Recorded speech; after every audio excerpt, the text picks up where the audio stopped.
नमः शिवाय। जय श्री कृष्णा। राधे राधे। प्रिय श्रोताओं, आप सभी का हमारे YouTube चैनल खुशी ज्ञान सागर में बहुत बहुत स्वागत है। आज शनिवार के दिन आप सुनिए शनिदेव की संपूर्ण पौराणिक कथा। तो इन कथाओं को श्रद्धा और प्रसन्नचित मन से पूरा अवश्य सुनिएगा। एक समय सूर्य, चंद्रमा, मंगल, बुध, बृहस्पति, शुक्र, शनि, राहु और केतु, इन 9 ग्रहों में आपस में विवाद हो गया कि हम में से सबसे बड़ा कौन है। सब अपने आप को बड़ा कहते थे। जब आपस में कोई निश्चय न हो सका तो सब आपस में झगड़ते हुए देवराज इंद्र के पास गए और कहने लगे कि आप सब देवताओं के राजा हैं, इसलिए आप हमारा न्याय करके बतलाएं कि हम 9 ग्रहों में सबसे बड़ा ग्रह कौन है। देवराज इंद्र देवताओं का प्रश्न सुनकर घबरा गए और कहने लगे कि मुझ में यह सामर्थ्य नहीं है कि मैं किसी को बड़ा या छोटा बतला सकूं। मैं अपने मुख से कुछ नहीं कह सकता। हाँ, एक उपाय हो सकता है। इस समय पृथ्वी पर राजा विक्रमादित्य दूसरों के दुखों का निवारण करने वाले हैं, इसलिए आप सब मिलकर उन्हीं के पास जाए, वही आपके विवाद का निवारण करेंगे। सभी ग्रह देवता देवलोक से चलकर भूलोक में जाकर राजा विक्रमादित्य की सभा में उपस्थित हुए और अपना प्रश्न राजा के सामने रखा। राजा विक्रमादित्य ग्रहों की बात सुनकर गहरी चिंता में पड़ गए कि मैं अपने मुख से किसको बड़ा और किसको छोटा बतलाऊंगा। जिसको छोटा बतलाऊंगा वही क्रोध करेगा। उनका झगड़ा निपटाने के लिए उन्हें एक और उपाय सोचा और सोना, चांदी, कांसा, पीतल, सीसा, रंगा, जस्ता, अभ्रक और लोहा 9 धातुओं के 9 आसन बनवाए। सब आसनों को क्रम से जैसे सोना सबसे पहले और लोहा सबसे पीछे बिछाया गया। इसके पश्चात राजा ने सब ग्रहों से कहा कि आप सब अपना अपना आसन ग्रहण करें। जिसका आसन सबसे आगे वह सबसे बड़ा और जिसका आसन सबसे पीछे वह सबसे छोटा जानिए। क्योंकि लोहा सबसे पीछे था और वह शनिदेव का आसन था, इसलिए शनिदेव ने समझ लिया कि राजा ने मुझको सबसे छोटा बना दिया है। इस निर्णय पर शनिदेव को बहुत क्रोध आया। उन्होंने कहा कि राजा, तू मेरे पराक्रम को नहीं जानता। सूर्य एक राशि पर 1 महीना, चंद्रमा 2.25 महीना 2 दिन, मंगल 1.5 महीना, बृहस्पति 13 महीने, बुध और शुक्र 1 महीने विचरण करते हैं। परंतु मैं एक राशि पर 2.5 वर्ष से लेकर 7.5 वर्ष तक रहता हूँ। बड़े बड़े देवताओं को भी मैंने भीषण दुख दिया है। राजन सुनो, श्री रामचंद्र जी को 7.5 आई और उन्हें वनवास हो गया। रावण पर आई तो राम ने वानरों की सेना लेकर लंका पर चढ़ाई कर दी और रावण के कुल का नाश कर दिया। हे राजन, अब तुम सावधान रहना। राजा विक्रमादित्य ने कहा, जो कुछ भाग्य में होगा देखा जाएगा। इसके बाद अन्य ग्रह तो प्रसन्नता के साथ अपने अपने स्थान पर चले गए, परंतु शनिदेव क्रोध के साथ वहां से सिधारे। कुछ काल व्यतीत होने पर जब राजा विक्रमादित्य को 7.5 की दशा आई तो शनिदेव घोड़ों का सौदागर बनकर अनेक सुंदर घोड़ों के सहित राजा विक्रमादित्य की राजधानी में आए। जब राजा ने घोड़ों के सौदागर के आने की खबर सुनी तो अपने अश्वपाल को अच्छे अच्छे घोड़े खरीदने की आज्ञा दी। अश्वपाल ऐसी अच्छी नस्ल के घोड़े देखकर और उनका मूल्य सुनकर चकित हो गया और तुरंत ही राजा को खबर दी। राजा विक्रमादित्य उन घोड़ों को देखकर और एक अच्छा सा घोड़ा चुनकर सवारी के लिए उस पर चढ़े। राजा के पीठ पर चढ़ते ही घोड़ा तेजी से भागा। घोड़ा बहुत दूर एक घने जंगल में जाकर राजा को छोड़कर अंतर्ध्यान हो गया। इसके बाद राजा विक्रमादित्य अकेला जंगल में भटकता फिरता रहा। भूख प्यास से दुखी राजा ने भटकते भटकते एक ग्वाले को देखा।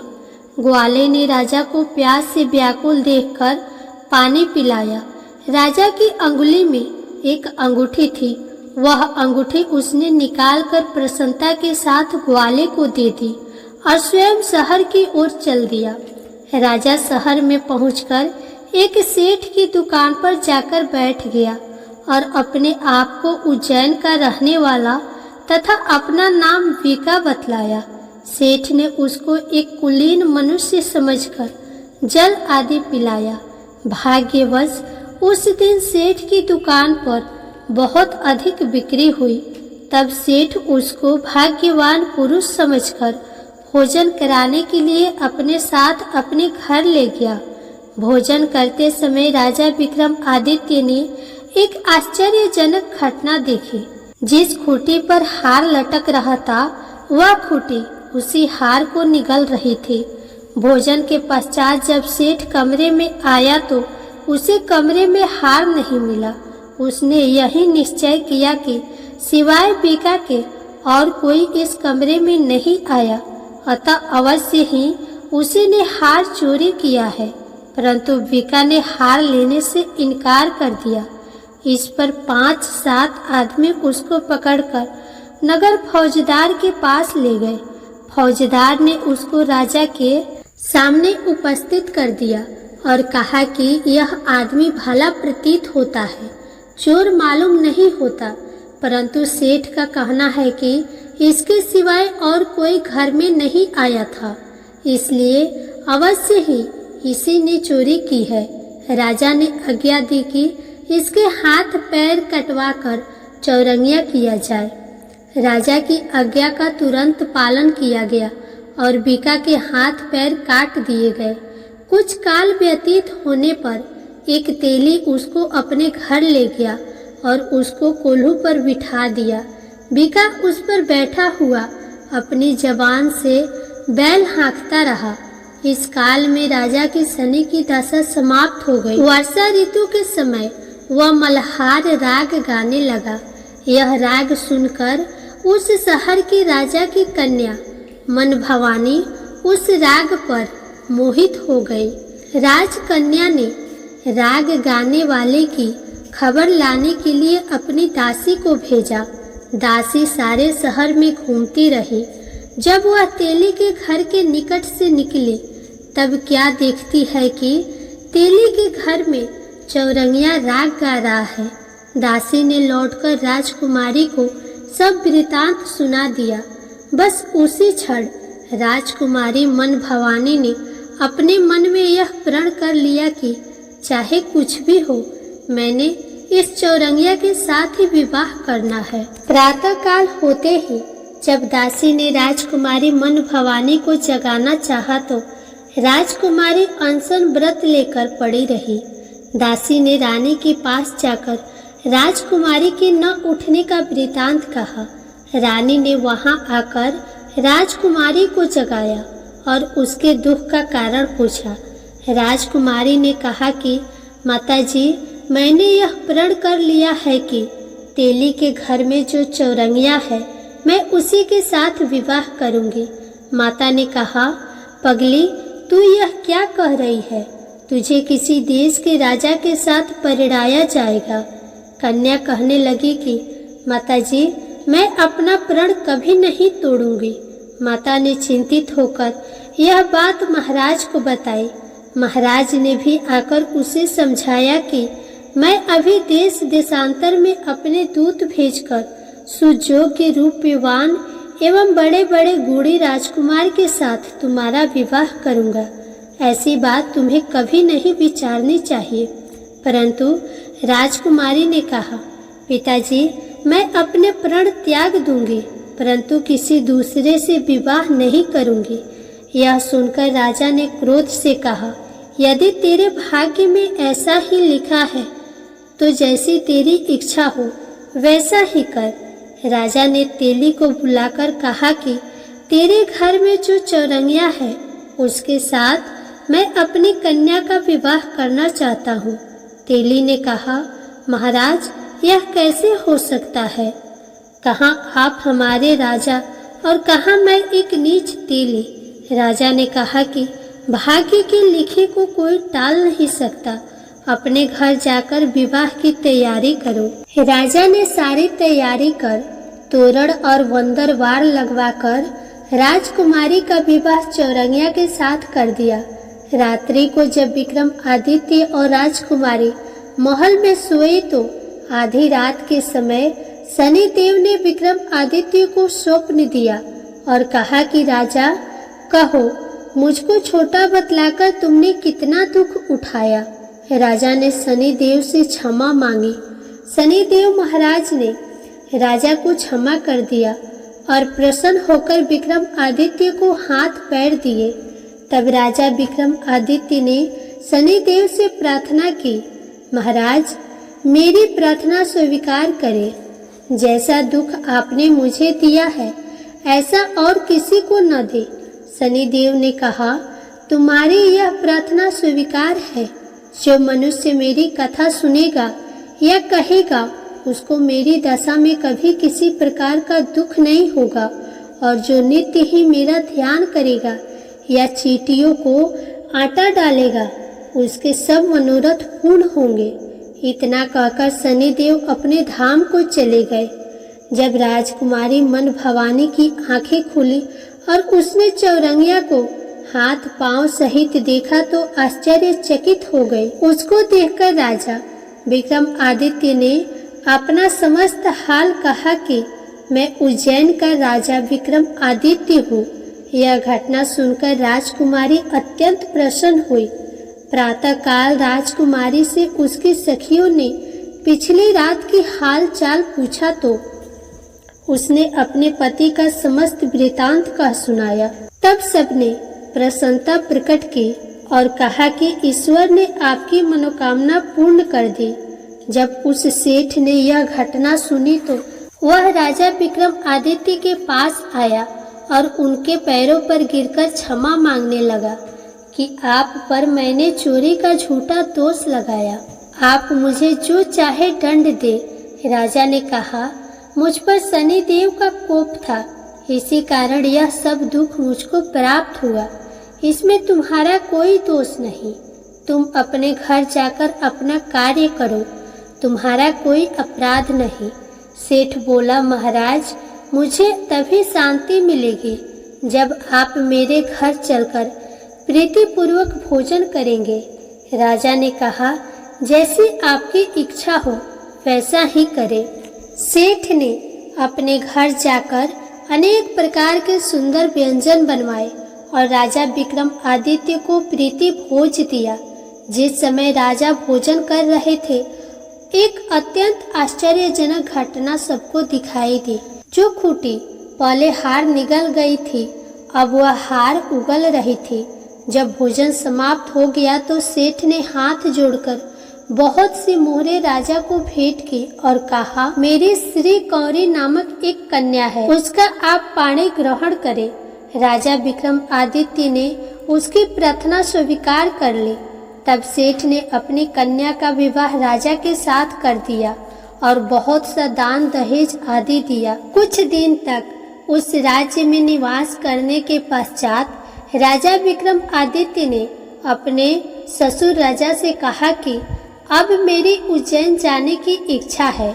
कुछ दिन बाद विदा लेकर राजकुमारी मन भवानी, सेठ की कन्या श्री कौरी तथा दोनों जगह दहेज में प्राप्त अनेक दास दासी, रथ और पालकियों सहित राजा विक्रमादित्य उज्जैन की तरफ चले। जब वे शहर के निकट पहुँचे और पूर्ववासियों ने राजा के आने का संवाद सुना तो उज्जैन की समस्त प्रजा अगवाने के लिए आई। प्रसन्नता से राजा अपने महल में पधारे। सारे नगर में भारी उत्सव मनाया गया और रात्रि को दीपमाला की गई। दूसरे दिन राजा ने अपने पूरे राज्य में यह घोषणा करवाई कि शनि देवता सब ग्रहों में सर्वोपरि है। मैंने उनको छोटा बतलाया, इसी से मुझको यह दुख प्राप्त हुआ। इस प्रकार सारे राज्य में सदा शनिदेव की पूजा और कथा होने लगी। राजा और प्रजा अनेक प्रकार के सुख भोगती रही। जो कोई शनिदेव की इस कथा को पढ़ता है या सुनता है, शनिदेव की कृपा से उसके सब दुख दूर हो जाते हैं। व्रत के दिन शनिदेव की कथा को अवश्य पढ़ना चाहिए। जय शनिदेव महाराज। अब आइए सुने शनिदेव महाराज की दूसरी पौराणिक कथा। एक ब्राह्मण को सपने में नीली घोड़ी पर नीले कपड़े पहने एक आदमी दिखाई देता और कहता है, हे ब्राह्मण देवता, मैं तेरे लगूंगा। ब्राह्मण घबराकर उठ गया। अगले दिन यही सपना उसे फिर से आता है। ये सपना उसे रोज आने लगा। वह परेशान हो गया और चिंता के मारे दुबला होने लगा। उसकी पत्नी ने कारण पूछा तो उसने सपने के बारे में बताया। ब्राह्मणी बोली, वे अवश्य ही शनि महाराज होंगे। अब की बार दिखे तो कहना, लग जाओ, पर सवा पहर से ज्यादा मत लगना। उस दिन सपना आने पर ब्राह्मण ने कहा, लग जाओ, पर कितने समय के लिए लगोगे? तब शनि जी बोले, 7.5 वर्ष का लगूंगा। ब्राह्मण ने कहा, क्षमा करे शनि जी, इतना भारी तो मुझसे झेला नहीं जाएगा। तब शनि जी बोले, तो 5 वर्ष का लग जाऊंगा। ब्राह्मण बोला, ये भी मेरे लिए ज्यादा है। शनि जी बोले, 2.5 साल का लग जाऊंगा। ब्राह्मण ने मना किया तो शनि जी कहने लगे, सवा पहर का तो लगूंगा ही, इतना तो कोढ़ी कलंकी भिखारी के भी लग जाता हूँ। तब ब्राह्मण ने कहा, ठीक है। ब्राह्मण को सवा पहर की शनि की दशा लग गई। ब्राह्मण ने नींद से जागकर ब्राह्मणी से कहा, मेरे सवा पहर शनि की दशा लग गई है, इसीलिए मैं जंगल में जाकर यह समय बिताऊंगा। मेरे लिए खाने पीने का सामान बांध दो।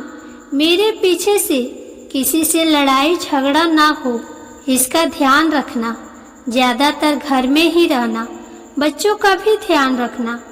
इस सवा पहर के समय में कोई गाली भी दे तो चुपचाप सुन लेना, बहस मत करना। ये सब समझाकर ब्राह्मण जंगल में चला गया। जंगल में ब्राह्मण एक पीपल के पेड़ के नीचे बैठ गया और हनुमान जी का पाठ करने लगा। एक पहर बीत गया। ब्राह्मण ने सोचा, बाकी बचा समय रास्ते में बीत जाएगा, इसीलिए वहां से चल दिया। रास्ते में एक बाड़े में मदिरे लगे देखे। मालिन से एक मदिरा खरीदा, पोटली में बांधा और आगे बढ़ा। आगे एक आदमी मिला जो असल में शनि देव जी थे। ब्राह्मण से पूछा, पोटली में क्या है? उसने कहा, मदिरा है।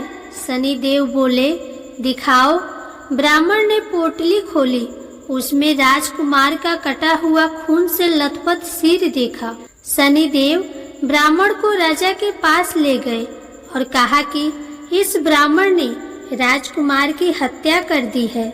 इसके पास पोटली में राजकुमार का सिर है। राजा ने कहा, मैं ये नहीं देख सकता, इस ब्राह्मण को सूली पर चढ़ा दो। राजा के यहाँ हाहाकार मच गया। ब्राह्मण को सूली पर चढ़ाने से पहले पूछा गया, उसकी कोई आखिरी इच्छा हो तो बताए। ब्राह्मण ने सोचा, किसी तरह सवा पहर पूरा करना होगा।